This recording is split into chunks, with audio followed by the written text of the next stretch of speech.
మోహనవాడికి స్వాగతం. ఈరోజు సనాతన సమన్వయంలో 13వ భాగాన్ని సమర్పిస్తున్నాను. మరొకసారి మోహనవాణి ప్రేక్షకులందరికీ కూడా నమస్కారాలు తెలియజేసుకుంటూ మీ వారణాసి వెంకట సూర్య కామేశ్వరరావు. గురుర్ బ్రహ్మ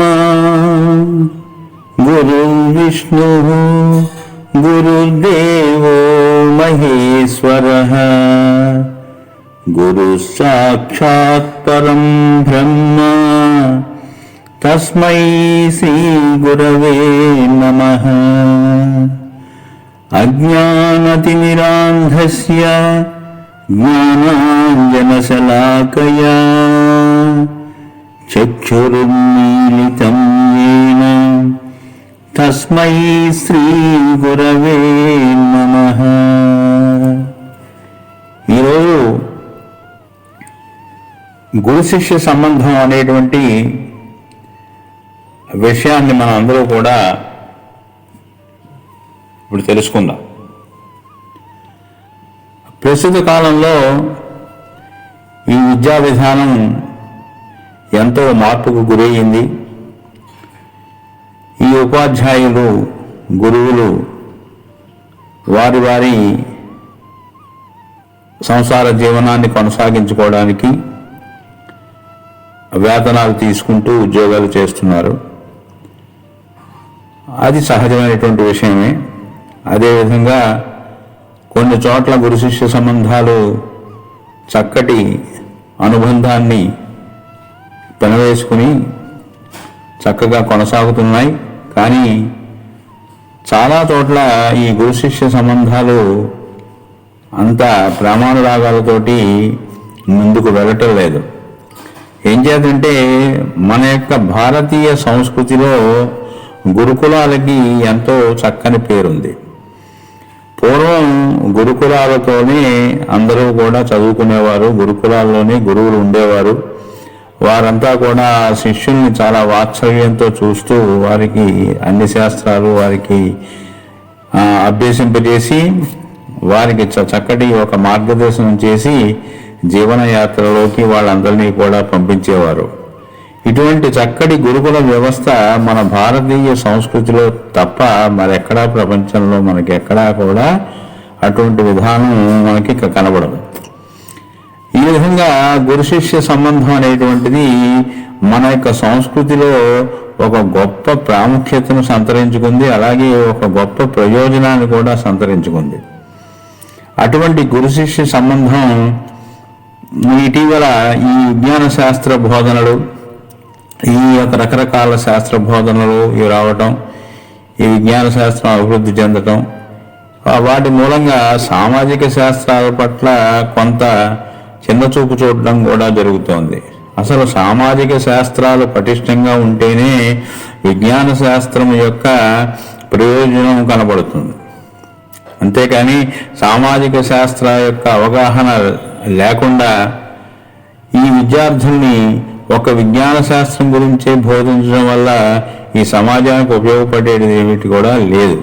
అదేవిధంగా ఒక రకంగా ఈ విజ్ఞాన శాస్త్రం ఒక్కటే బోధించడం వల్ల, అందు మీద ఒక్కటే దృష్టి పెట్టడం వల్ల నష్టమే కానీ సమాజానికి లాభం అనేటువంటిది లేదు. ఎందుకంటే మొట్టమొదట సామాజిక జీవి ఈ మానవుడు ఈ సమాజంలో జీవిస్తూ ఉంటాడు. ఈ సమాజం యొక్క అవగాహన వాడికి రావాలి మొట్టమొదట. అలా వచ్చినప్పుడే విజ్ఞాన శాస్త్రం యొక్క ప్రయోజనం మనకి బాగా ఇప్పుడు అది కనబడుతుంది. కానీ ఈ గురుకుల వ్యవస్థలో పూర్వం ఈ గురుకుల వ్యవస్థలో ఇది చక్కగా ఉండేది. చూడండి, శ్రీకృష్ణ భగవానుడు కూడా సాందీపముని ఆశ్రమంలో వాళ్ళు అక్కడ నేర్చుకున్నారు.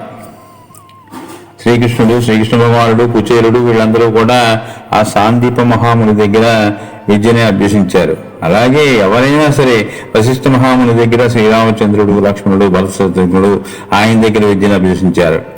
ఇలాగే ప్రతి చోట ఒక గురుకులం ఉండేది. ఇక పాండవులు ఇక కౌరవులు అయితే ఆ ద్రోణాచారంలో చక్కటి విద్యల్ని అభ్యసించారు.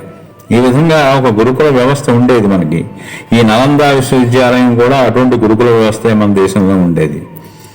చక్కటి ఎన్నో వేల మంది దేశ విదేశాల నుంచి వచ్చి ఈ యొక్క నలంద విశ్వవిద్యాలయంలో, అది కూడా ఒక గురుకుల వ్యవస్థ లాంటిది, అందులోకి వచ్చి అందరూ కూడా అక్కడ విద్యను అభ్యసించేవారు. ఆ తర్వాత అలాగే మన యొక్క రవీంద్రనాథ్ ఠాగూర్ కూడా, ఆయన కూడా గురుకులాన్ని పెట్టుకున్నారు. ఆయన కూడా గురుకులాన్ని స్థాపించి ఇప్పటికీ కూడా అదే గురుకుల వ్యవస్థగా అక్కడ అందరికీ విద్యని అభ్యసించడం అక్కడ జరుగుతుంది. అదే శాంతినివాసం. ఈ విధంగా గురు శిష్య సంబంధం అనేటువంటిది మన సనాతన సంస్కృతిలోను, మన భారతీయ సంస్కృతి సాంప్రదాయాల్లో గురుస్థానం ఒక గొప్ప స్థానాన్ని కలిగి ఉంది అనడంలో మనకి ఎటువంటి ఇప్పుడు సందేహం లేదు. అటువంటి గురు శిష్య సంబంధం ఈ రోజుల్లో కొద్దిగా పలచబడిందనే అనుకోవాలి. ఇటు ఇటు ఇటు గురువులు అటు శిష్యులు కూడా వారి వారి యొక్క ఆ విధానాలు, ఆ యొక్క ప్రేమానురాగాలు ఇచ్చిపుచ్చుకోవడాల్లోనూ ఒక్కొక్కరికి కూడా కొంత లోపం ఉందేమో అని మనం అనుకోవచ్చు. అటువంటి గురు శిష్య సంబంధం గురించి మనం ఈరోజు ముచ్చటించుకుందాం. ఈ విధంగా త్రిమూర్త్యాత్మకమైనటువంటి అంటే బ్రహ్మ విష్ణు మహేశ్వరులతో పోల్చారు గురువుని. ఈ త్రిమూర్త్యాత్మకమైనటువంటి గురుస్థానం భారతీయ సంస్కృతిలో మహోన్నత స్థానాన్ని ఆక్రమించింది. ఈ విధంగా గురుకుల విద్యా వ్యవస్థలో శిష్యుడు గురువుకి శుశ్రూషలు చేస్తూ, ఆయనకి సేవ చేస్తూ, గురుపత్నిని తమ మాతృమూర్తిగా సేవిస్తూ వారి గృహమునందే అంటే గురుకులంలోనే ఉండి సకల శాస్త్రాలు అభ్యసించేవారు వాళ్ళు. ఈ విధంగా గురు శిష్య సంబంధం ఒక రకమైనటువంటి వాత్సల్యంతో అలరారుతూ ఉండేది. ఆవు దూడ ఎటువంటి వాత్సల్యంతో ఉంటాయో అదేవిధంగా గురు శిష్యుల యొక్క మధ్య సంబంధం ఆవు దూడలాగా ఉండేది. అటువంటి వాత్సల్యంతో అలరారుతూ ఉండేది. గురుస్థానం నిస్వార్థంగా నిష్కళంకంగాను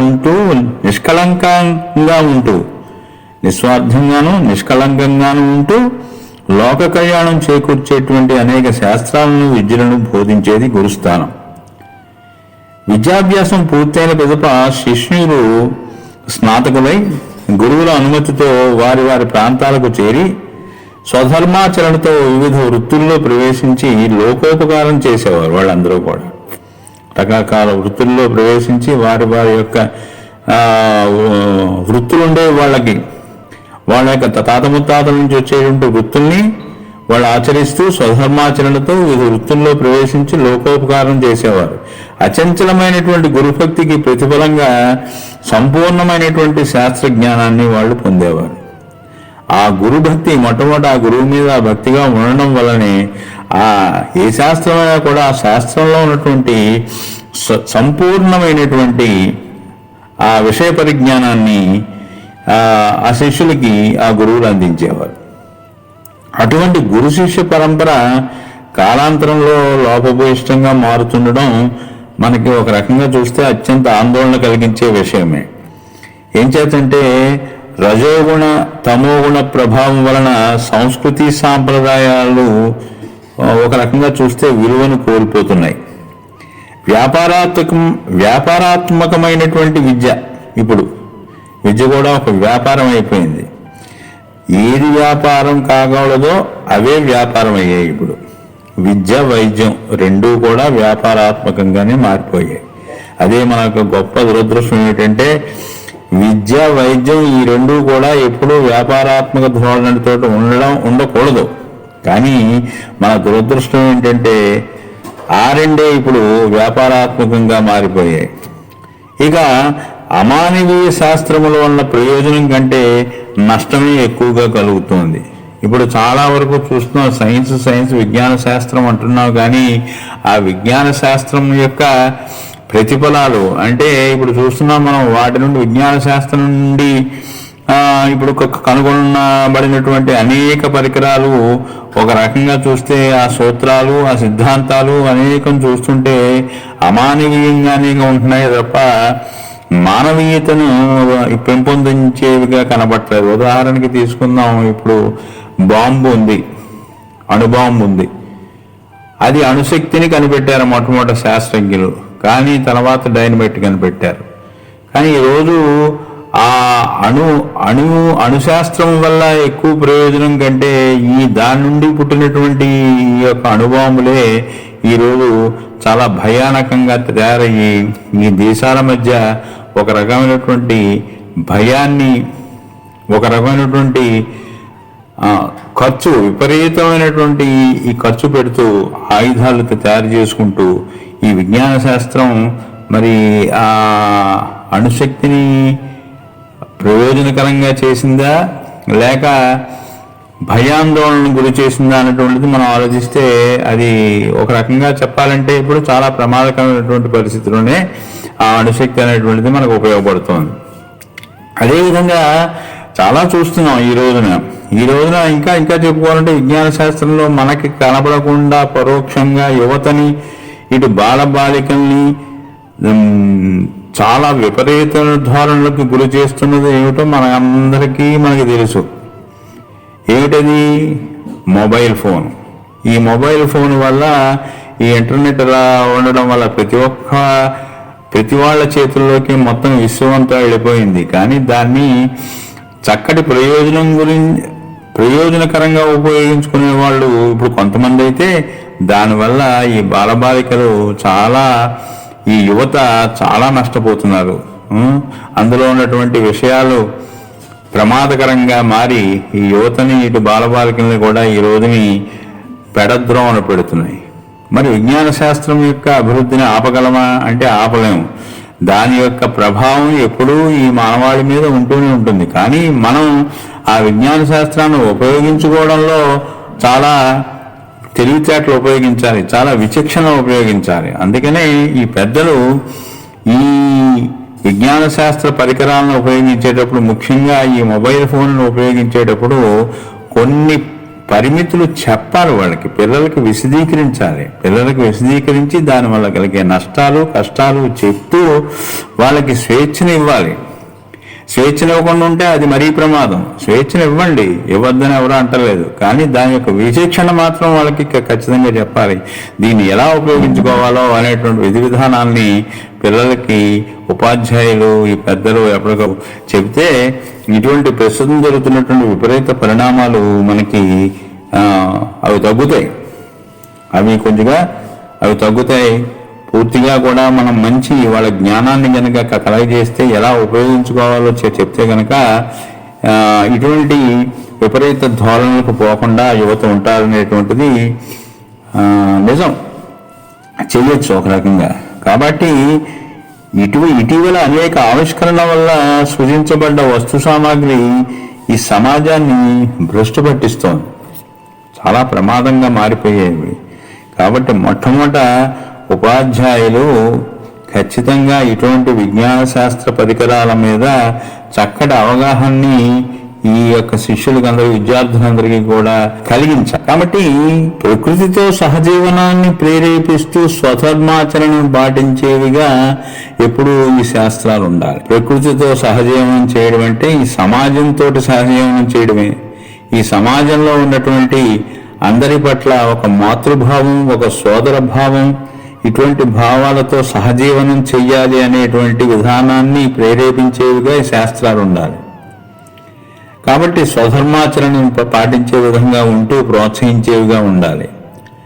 అటువంటి శాస్త్రాలని అధ్యయనం చేయిస్తే పిల్లల చేత మనకి ప్రయోజనం ఉంటుంది. లేకపోతే రేపొద్దున అశాంతి ఏముండదు, బతుకుతాం, అందరం బతుకుతాం, కానీ అశాంతిగా బతుకుతాం. అశాంతి నుండి ఆనందం ఎప్పుడూ ఉద్భవించదు. అశాంతి ఉంటే ఆనందం ఉండదు. కనుచూపు మేరలో నీకు ఆనందం కనబడదు మనకి. కాబట్టి గురువులు అకుంఠిత దీక్షతో శాస్త్రాన్ని అధ్యయనం చేసి నూతన విషయాల్ని కనుగొంటూ శిష్యులకి బోధించేవారు ఆ రోజుల్లో గురుకులాల్లో. అలాగే జీవిత సత్యాలను, సమాజ సంబంధాలను పటిష్టపరిచే ఆధ్యాత్మిక విద్యను అందించి వారిని కార్యోన్ముఖులుగా చేసి జీవిత గమనంలోకి వాళ్ళందరూ పంపేవారు. జీవిత సత్యాలని, సమాజ సంబంధాలని పటిష్టపరిచేటువంటి ఆధ్యాత్మిక విద్యను వాళ్ళకు అందించి బయటికి పంపించేవారు. అందుకే వాళ్ళు కార్యోన్ముఖులుగా బయటకు వచ్చేవారు గురుకులాల నుంచి. ఈ విధంగా వేదాల నుంచి ఆవిష్కరించబడ్డ నేటి విజ్ఞాన శాస్త్రాలన్నీ కూడా తత్వచింతన అనేటువంటి మూలాల్ని మరిచిపోయాయి. అసలు తత్వచింతన అనేటువంటి మూలాల్ని మరిచిపోయాయి. విజ్ఞాన శాస్త్రం మన దేశ సంస్కృతి, జాతి, భాష అనేటువంటి మూలాల్ని మర్చిపోతున్నాయి. అవి మర్చిపోకుండా ఉండాలి ఇవన్నీ కూడా. ఈ శాస్త్రాలు వేదాల నుంచి ఆవిష్కరించబడ్డ నేటి విజ్ఞాన శాస్త్రాలన్నీ కూడా తత్వచింతన్ని అనేటువంటి ఆ మూలాల్ని మరిచిపోయి కొత్త పుంతలు తొక్కుతున్నాయి. ఈ కొత్త పుంతలు తొక్కుతూ మానవాళిని నైతిక తిరోగామిగా పయనించే దిశలో ఎక్కువగా దోహదపడుతుండడం చాలా విచారకరం. నైతికత కోల్పోతున్నాం కదా. అసలు విద్య యొక్క పరమార్థం ఏమిటి? విద్య యొక్క పరమార్థం ఏమిటంటే నైతికంగా పటిష్టంగా ఉండాలి, నీతి నియమాలు ఉండాలి సమాజంలో. అవి లేకపోతే ఎన్ని చదువుకుంటే ఏమిటి, ఎన్ని శాస్త్రాలు వస్తే ఏమిటి, ఎన్ని విజ్ఞాన శాస్త్రాలు వస్తే లాభం ఉంది, ఎన్ని పరికరాలు విజ్ఞాన శాస్త్రం నుండి ఎన్ని పరికరాలు ఇప్పుడు వస్తు సామాగ్రి ఉత్పత్తి చేస్తే ఉపయోగం ఉంది, దానివల్ల ఏ ఉపయోగం లేదు. కాబట్టి తత్వచింతన అనేటువంటి మూలాలను ఎప్పుడూ కూడా వదిలిపెట్టకూడదు. మన భారతీయ సంస్కృతి సాంప్రదాయాల్లో ఉండేటువంటి మూలాలను వదిలిపెట్టి కొత్త పుంతలు తొక్కుతూ ఉంటే నైతిక తిరోగమనమే కానీ పురోగమనం ఎక్కడ కనపడుతుంది మనకి? అత్యంత ప్రాచీనమైనటువంటి ఈ సనాతన వేదవాంగ్మయం ప్రస్తుత విజ్ఞాన శాస్త్రాలకి ఆధారాంశం. అది అందరికీ తెలుస్తుంది. ఎంతమంది ఎవరు ఎలాగా అనుకున్నా కూడా మొత్తానికి అది మనకి ప్రస్తుత విజ్ఞాన శాస్త్రాలకి ఆధారం ఏమిటి అంటే ఆ వేదవాంగ్మయమే. ఆ ఆలోచనల సిద్ధాంతాల అనేక ఆవిష్కరణలకు కారణాలు అవుతున్నాయి. అయితే ఆలోచన వెనుకున్నటువంటి లోకోపకార తత్వాన్ని వదిలివేయడం చాలా దురదృష్టం మనకి. ఈ సిద్ధాంతాలు అనేక ఆవిష్కరణలు వస్తున్నాయి, కలెక్టివ్ అందరూ ఒప్పుకుందాం. కానీ ఆలోచన వెనుకున్నటువంటి లోకోపకార ఆ తత్వాన్ని వదిలివేయడం చాలా దురదృష్టకరం. లోకానికి ఉపయోగపడేదిగా ఉండాలి కదా ఆ తత్వాలన్నీ కూడా. ఆ సిద్ధాంతాలన్నీ కూడా ఎలా ఉండాలి? లోకాలకు ఉపయోగపడేదిగా ఉండాలి. అంతేగాని ఎదుటివాడి యొక్క స్వేచ్ఛని, ఎదుటివాడి యొక్క సంస్కృతిని ధ్వంసం చేసే విధంగా సిద్ధాంతాలు ఉండకూడదు కదా. అలాగా ఆలోచన వెనుకున్నటువంటిది లోకోపకార తత్వం అయి ఉండాలి. కానీ అటువంటిది వదిలేసి ఎవరి సిద్ధాంతం వాళ్ళు ప్రవేశపెట్టడం వల్ల ఉపయోగం ఉంది? ఉదాహరణకు ప్రకృతి మనకు అందించినటువంటి ఆయుర్వేదం ఉంది. ఆయుర్వేదం మనకి ప్రకృతి అందించింది. అటువంటి ఆయుర్వేదాన్ని మనం ఈ రోజుల్లో మర్చిపోయాం. ఒక రకంగా చెప్పాలంటే ఆయుర్వేదాన్ని చాలా వరకు మర్చిపోయాం. మరచి ఈ వైద్యాన్ని అనేక రకాలుగా మార్చడం వల్ల అది ఏమైంది, చివరికి వ్యాపారంగా రూపొందింది. పూర్వం ఈ పల్లెటూరులో ఒక 60-70 సంవత్సరాల క్రితంగా చూసుకుంటే ఒక మూలికా వైద్యుడు ఉండేవాడు. ఆయనే తృణమో పణమో తీసుకుంటూ అక్కడ దొరికేటువంటి ఆ మూలికల్ని అతను ఔషధాలుగా చేసి ఇస్తూ ఉండేవాడు. చక్కగా అందరూ ఆరోగ్యంగా ఉండేవారు. ఇప్పుడు 30 సంవత్సరాల క్రితం చూస్తే ఇప్పుడు ఉన్నటువంటి పరికరాలు, వైద్య పరికరాలు అన్నీ ఉన్నాయి? అసలు ఏమీ లేవు కదా. కానీ అవన్నీ రావటం వల్ల ఈ రోజున ఏమైపోయింది, చివరికి వ్యాపారంగా రూపొందించింది. అది కూడా ఏంటంటే విద్య వైద్యం రెండూ కూడా వ్యాపారాత్మకంగా మారిపోవడం చాలా దురదృష్టం. అలాగే పరమాణు రహస్యాన్ని ఛేదించి అణ్వస్త్రాలను కనుగొని తీర్చుకున్నటువంటి రక్తదాహాన్ని ద్వితీయ ప్రపంచ సంగ్రామంలో మనం అంతా చూసాం. ఓ రకంగా చూడండి, అణ్వస్త్రాలను కనుగొని తీర్చుకున్నటువంటి రక్తదాహాన్ని ద్వితీయ ప్రపంచ సంగ్రామంలో మనం అంతా చూసాం. అణుబాంబులు వేశారుగా జపాన్ మీద అమెరికా వాళ్ళు. ఎంత విధ్వంసమైంది. ఈ రోజు కూడా మనం ఎంత భయపడుతున్నాం. ఎంత డబ్బు ప్రణాళికల్లో వీటి మీద మనం ఈ యొక్క ఆయుధాల మీద, ఈ యొక్క రక్షణ రంగంలో మనం అందరం ఎందుకు ఖర్చు పెట్టుకుంటున్నాం? ఇవన్నీ కూడా మనలో మనం భయాన్ని సృష్టించుకున్నాం. శాంతిని కాదు, సుహృద్భావ వాతావరణం కాకుండా మనలో మనం భయాన్ని సృష్టించుకోవడం వల్ల మనకి ఈ పరిస్థితి వచ్చింది.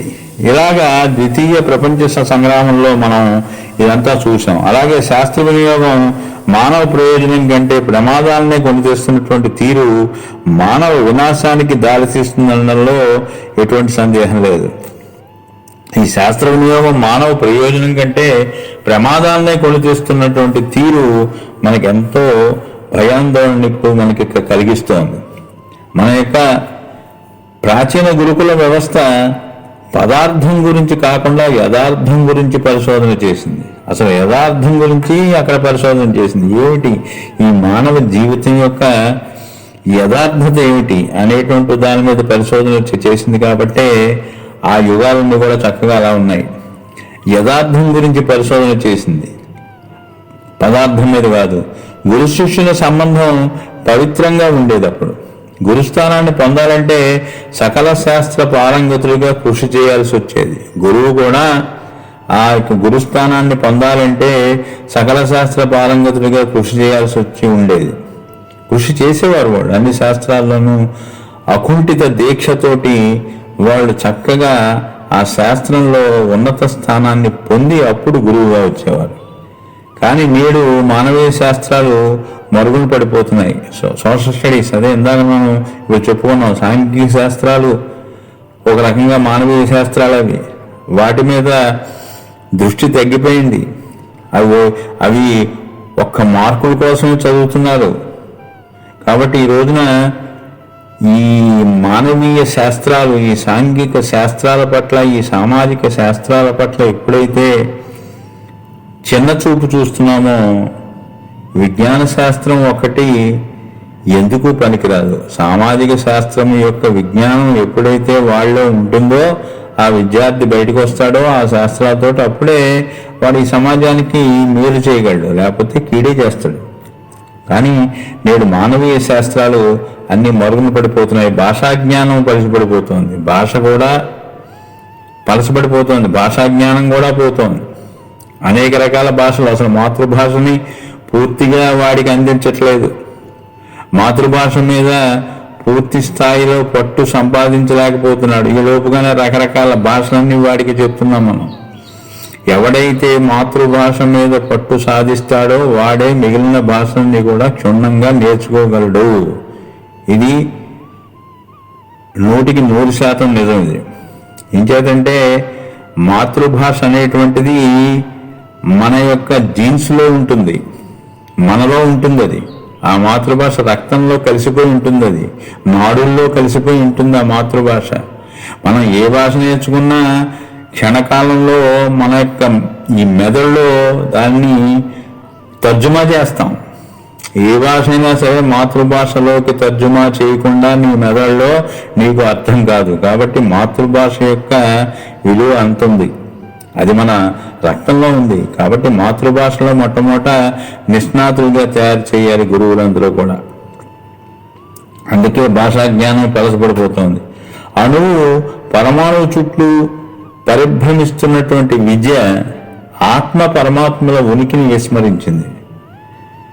అణువు పరమాణువు ఇటుందని చెప్పేసి మనం ఈ పరమాణు సిద్ధాంతాలని న్యూట్రాను, ఎలక్ట్రాను, ప్రోటాను ఇవంటూ రకరకాలుగా పాఠాలన్నీ చెప్తున్నాం. కానీ అణువు పరమాణువు చుట్టూ పరిభ్రమిస్తోంది. కానీ విద్య ఆత్మ పరమాత్మల మధ్య వారి యొక్క ఉనికిని ఏ రోజుని కూడా పిల్లలకు చెప్పట్లేదు. అది విస్మరించాం. మరి అది విస్మరిస్తే రేపు ఈ సమాజంలో వాడు ఎలా మసలుకుంటాడు? వాడికి ఏం తెలుస్తుంది? అసలు ఈ మానవ జన్మ యొక్క లక్ష్యం ఏమిటో? గురు శిష్యుల ఎరువుల్లోనూ స్వార్థం ప్రవేశించింది ఈ రోజుల్లో. ఒక రకంగా చెప్పాలంటే పరస్పరం స్థాయి దిగజారిపోతుంది. గురువు స్థాయి దిగజారుతోంది, శిష్యుడి స్థాయి దిగజారిపోతుంది. అసలు నీతి శాస్త్రం కనుమరుగైపోయింది. నీతి కథలు, నీతి శాస్త్రం అనేటువంటిది అసలు ఎక్కడా కనపట్టలేదు. గురుభక్తి, విశ్వాసం ఉన్నప్పుడు గురు శిష్య సంబంధం పటిష్టమైనటువంటి లోకోత్తమ కార్యాలు చేపట్టడానికి దోహదపడుతుంది. అంతే కదా. గురుభక్తి ఉండాలి శిష్యుడికి. మొట్టమొదటి విశ్వాసం ఉండాలి. విశ్వాసం ఉన్నప్పుడే గురు శిష్య సంబంధం చాలా పటిష్టంగా ఉంటుంది. అప్పుడే లోకోత్తమ కార్యాలు చేపట్టడానికి వాళ్ళిద్దరూ దోహదపడతారు, గురు శిష్యులిద్దరూ కూడా. ఇక ఇక్కడ ఒక్కసారి కనుక మనం జగద్గురు శ్రీ శంకరాచార్య వారి ప్రస్థానత్రయమైనటువంటి శారీరక మీమాంస, ఉపనిషద్భాష్యము, గీతాభాష్యముల్ని ఆయన రచించారని చెప్పి మనం ఇంతకుముందే తెలుసుకున్నాం. మనం వాటికి భాష్యాన్ని ఆయన రచించారు. ఆ ఆశ్రమంలో, శంకరాచార్య యొక్క ఆశ్రమంలో ఆయన ముఖ్య శిష్యుల్లో ఒకరైనటువంటి ఈ సనందునికి చెప్పేవారు. ఇవి ప్రత్యేకంగా చెప్పేవాడు ఆయన ఆ సనందుల మీద ఆయనకు ఒక అభిప్రాయం ఉండేది. ఎందుకంటే గురు శుశ్రూష బాగా చేసి ఆయన చక్కగా ఆ సనందులు గురువుకి అన్ని శుశ్రూషలు చేస్తూ ఆ శంకరాచార్యులు వారు ఇప్పుడు చెప్పేటువంటి విషయాలను పూర్తిగా వింటూ దాన్ని ఆచరిస్తూ చక్కని గురుభక్తితోటి ఆ సనందులు ఉండేవాడు ఆయనకి. ఎందుకంటే ప్రత్యేకంగా ఆ సనందులు అంటే ఒక రకంగా ఆయనకి ఒక ప్రత్యేక అభిమానం ఉండేది. ఈ యొక్క భాష్యాలన్నీ కూడా, ఈ శారీరక మీమాంస, ఉపనిషత్ భాష్యాలు, గీతా భాష్యాలు, ఇవన్నీ కూడా ఆ యొక్క సనందులకి ఈయన చెప్తూ ఉండేవారు, బోధిస్తూ ఉండేవారు. అందరికీ బోధించేవారు. ఇతనికి కొంచెం ఎక్కువగా సనందులకి కొద్దిగా ఎక్కువగా విశ్లేషణ చేసేవారు ఆయనకి. దీనికి కారణం అతని గురుభక్తి, విశేష నియమనిష్టలు. ఆయన ఎప్పుడు నియమనిష్టలతో ఉండేవాడు ఆ సనందుడు. ప్రత్యేకించి అతని యోగ్యత, అతనికి ప్రత్యేకించి ఒక యోగ్యత ఉందని శ్రీ శంకరాచార్యులు వారు భావించేవారు. ఇటువంటి యోగ్యుడైనటువంటి ఆ సనందునికి ఈయన ప్రత్యేకంగా బోధించేవారు. కానీ కొందరు అసూయాపరులైనటువంటి శిష్యులు ఇంద్రియాలను జయించే సాధనలో కొంచెం కాస్త వెనకబడి ఉండేవారు. వాడు ఆ శిష్యులు ఈ సనందుల్ని చూస్తే ఈ సనందుల పట్ల చూపిస్తున్నటువంటి ప్రత్యేక శ్రద్ధను సహించలేకపోయేవారు. ఇది గ్రహించిన శంకరులు ఒకనాడు శిష్యగణంతో స్నానం చేయడానికి అని చెప్పి గంగానదికి వెళ్ళారు. ఆ సమయంలో ఈ సనందుడు నదికి అవతల వైపున ఉన్నటువంటి ఒక చిన్న దీవిలాంటి దాని మీద ఆ ఒడ్డున అక్కడ నిలబడి ఉన్నాడు. అక్కడికి వెళ్ళి ఉన్నాడు అతను. శంకరులు ఈ మిగిలిన శిష్యులతోటి స్నానం చేస్తూ అతన్ని అవతల వైపున ఉన్నటువంటి ఆ సనందుడిని చూసి ఈ శంకరాచార్యుల వారు ఇక్కడికి రమ్మని సంజ్ఞ చేశారు. ఈ సంజ్ఞతోటి ఆజ్ఞాపించారు. వెంటనే ఆ సనందులు అసలు యువతల గురువుగారిని, శిష్యుల్ని, గురువుగారిని, ఈ శంకరాచార్యులను చూడగానే ఆయన దృష్టి అంతా ఈయన మీద ఉంది, ఇంకెక్కడా లేదు. ఇక గురువు అంటే అంత భక్తితో ఉండేవాడు ఆ సనందుడు. ఆ గురువాజ్ఞను శిరసావహించి నది ఉంది మధ్యలో అనే ధ్యాసను కూడా లేకుండా, అది కూడా మరిచిపోయి ఆ గంగానది మీద నడవసాగాడు. నీటి మీద నడిచేస్తున్నాడు. అతని దృష్టి యువతల ఒడ్డు ఉన్నటువంటి ఆ శంకరులపైనే ఉంది తప్ప ఇంకా వేరే ఏమీ కూడా అతను నది యువతలు ఉన్నాడనే విషయం కూడా అతనికి గుర్తులేదు. ఇంకా గురువుగారు ఎప్పుడైతే ఇలా రా అని చెప్పి సంజ్ఞ చేశారో వెంటనే నీటి మీద నడవడం మొదలుపెట్టాడు. కానీ విచిత్రం చూడండి, ఆ నదిపై నడవచున్నటువంటి ఆ సనందుల యొక్క పాదాల కింద ఒక్కొక్క బలీయమైనటువంటి ఒక్కొక్క పద్మం ఉద్భవిస్తోంది.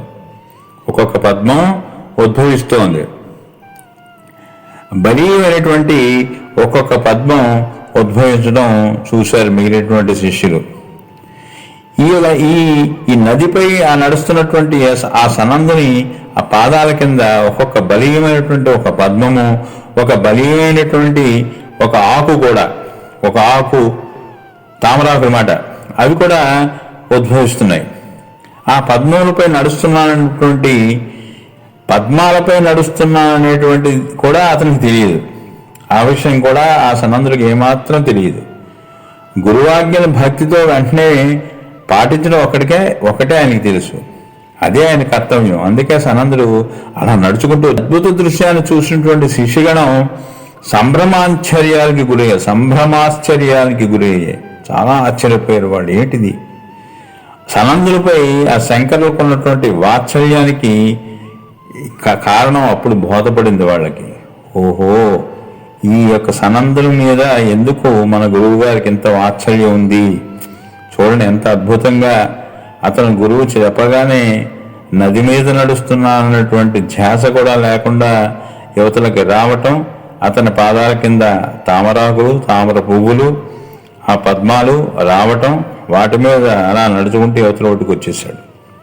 అప్పుడు బోధపడింది వీళ్ళందరికీ కూడా. ఆ సనందునికి గురువుగా అయినటువంటి ఆ శంకరాచార్యులకి ఆ మధ్యన ఉన్నటువంటి ఆ సంబంధం ఏమిటో అప్పుడు తెలిసింది వాళ్ళకి. వాళ్ళందరూ కూడా సిగ్గుపడి తలలు ఉంచుకున్నారు, సిగ్గుపడ్డారు. అంతవరకు అసూయపడ్డారు, ఇప్పుడు సిగ్గుపడ్డారు. విశ్వాసం అనేటువంటి పద్మాలపై అలా నడిచి వచ్చినటువంటి శిష్యుణ్ణి చూసి పొంగిపోయారు ఆదిశంకరులు. విశ్వాసం రా అంటే గురువు వచ్చాడు అంతే. ఆ విశ్వాసమే అతన్ని అలాగా అన్ని మీద పద్మాలపై నడుస్తూ తీసుకొచ్చింది. విశ్వాసం అనేటువంటి పద్మాలపై అలా నడుస్తూ వచ్చినటువంటి శిష్యుణ్ణి చూసి, సనందుడిని చూసి శంకరాచార్యులు ఆనందంతో పొంగిపోయారు. అప్పటి నుంచి సనందుడికి పద్మపాదుడని చెప్పేసి పేరు పెట్టారు, పద్మపాదుడు. తర్వాత పూర్వామ్నాయ పూరి గోవర్ధక పీఠానికి ఋగ్వేదాధ్యయన ఆచార్యునిగా పద్మపాదాచార్యులు వారిని నియమించారు. అంటే ఈ సనందుని తర్వాత పూరిలో ఉన్నటువంటి గోవర్ధక పీఠానికి అక్కడ ఋగ్వేదాన్ని అధ్యయనం చేస్తారు. అక్కడ ఆ నాలుగు పీఠాలు 4 వేదాలుగా పెట్టారు ఆయన. ఆ విధంగా ఆ పూరి గోవర్ధక పీఠానికి ఋగ్వేదాధ్యయన ఆచార్యునిగా పద్మపాదాచార్యులు వారిని నియమించారు ఈ శంకర భగవత్పాదులు. గురువుపై భక్తి విశ్వాసం కలిగి ఉన్నప్పుడే వాళ్ళల్లో ఆ శక్తి వస్తుందనేటువంటిది ఈ వృత్తాంతాన్ని బట్టి మనకు తెలుస్తుంది. అప్పుడే శిష్యులు భావితరాలకు ఆదర్శంగా ఉంటారు. మొట్టమొదటి గురువు యొక్క భక్తి ఉంటేనే గురువు కూడా ఆయనకి పూర్తిగా శాస్త్రాన్ని వాళ్ళకి విప్పి చెప్తాడు. కాబట్టి వాళ్ళు భావితరాలకి ఆదర్శంగా నిలుస్తారు. వారి స్థాయిని వాళ్ళు నిలబెట్టుకోగలుగుతారు. అటువంటి గొప్ప గురు శిష్య పరంపర గల మన సనాతన సంస్కృతి వెలవెలపోకుండా చూడాల్సినటువంటి బాధ్యత, గురుతర బాధ్యత ప్రతి ఒక్క గురువు మీద ఉంది. అలాగే శిష్యుల మీద కూడా ఉంది, గురు శిష్యులు ఇద్దరి మీద ఉంది. ఇటువంటి సనాతన సంస్కృతి, గొప్ప సంస్కృతి సాంప్రదాయాలు ఉన్నటువంటి మన దేశ ఈ గురు శిష్య సంబంధాన్ని గురు శిష్యులు ఇద్దరూ కూడా పవిత్రంగా ఉంచుకోవాలి. శిష్యస్థానం పవిత్రంగా ఉంచుకోవాలి, గురుస్థానాన్ని కూడా పవిత్రంగా ఉంచుకోవాల్సిన అవసరం ఉంది. ఆ పవిత్రతను పాలకులు కూడా నిలబెట్టాలి. ఈ పాలకులు కూడా ఈ విద్య యొక్క ప్రాముఖ్యతని గుర్తించి అసలు సామాజిక శాస్త్రాలని అభివృద్ధి పరుస్తూ అసలు సమాజాన్ని ఎట్లా బాగు చేయాలి ఈ విద్య ద్వారా అనేటువంటిది ఈ ప్రభుత్వము పాలకులు కూడా ఆలోచించాలి. మాతృభాష పట్ల ఆలోచించాలి, దేశ సంస్కృతుల పట్ల ఆలోచించాలి, భాష పట్ల ఆలోచించాలి.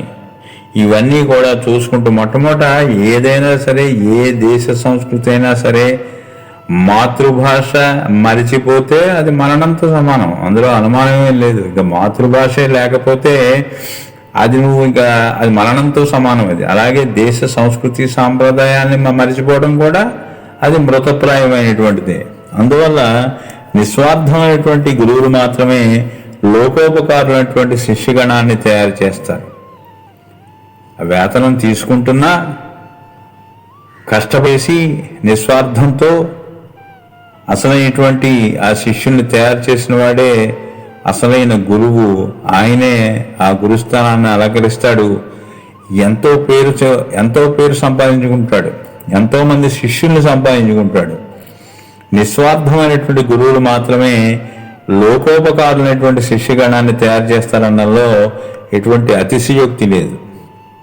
అప్పుడే వారి యొక్క ఆవిష్కరణలు యథార్థం వైపు పయనిస్తాయి, పదార్థం కంటే యథార్థం వైపు పయనిస్తాయి వారి ఆవిష్కరణలు. కాబట్టి మానవీయ విలువలు 10 కాలాల పాటు నిలబడాలి అంటే మొట్టమొదట విద్యా వ్యవస్థ, గురు శిష్య సంబంధం పటిష్టంగా చేయాలి. సామాజిక శాస్త్రాలను అభివృద్ధి చేయాలి. సామాజిక శాస్త్రాలను విజ్ఞాన శాస్త్రాలు రెండూ కూడా సమన్వయం చేసుకుంటేనే మనకి అవి ప్రయోజనకరంగా ఉంటుంది విజ్ఞాన శాస్త్రం తప్ప విజ్ఞాన శాస్త్రం ఒకవైపు, సామాజిక శాస్త్రం అసలు మర్చిపోతూ, లేకపోతే సామాజిక శాస్త్రాలు వేరొక వైపు, రెండు విదిక్కుల్లో వెళుతూ ఉంటే, 2 దిక్కులుగా వెళుతూ ఉంటే మనకి ఎటువంటి ప్రయోజనం కూడా కలగదు అనేటువంటి విషయాన్ని మనం అందరం గ్రహించి ఈ గురు శిష్యుల యొక్క సంబంధాన్ని, ఈ సామాజిక శాస్త్రాల యొక్క ప్రాముఖ్యతని గుర్తించాలని చెప్పి కోరుతూ ఈ విషయాన్ని మనం బాలబాలికలకి అందరికీ కూడా మనం చెప్పి వారిని ఒక సన్మార్గంలో లోకోపకారులుగా, ప్రయోజనకారులుగా వాళ్ళందరినీ తీర్చిదిద్దాలని చెప్పి కోరుకుంటూ మరొకసారి మోహనవాడికి స్వాగతం పలుకుతూ స్వస్తి.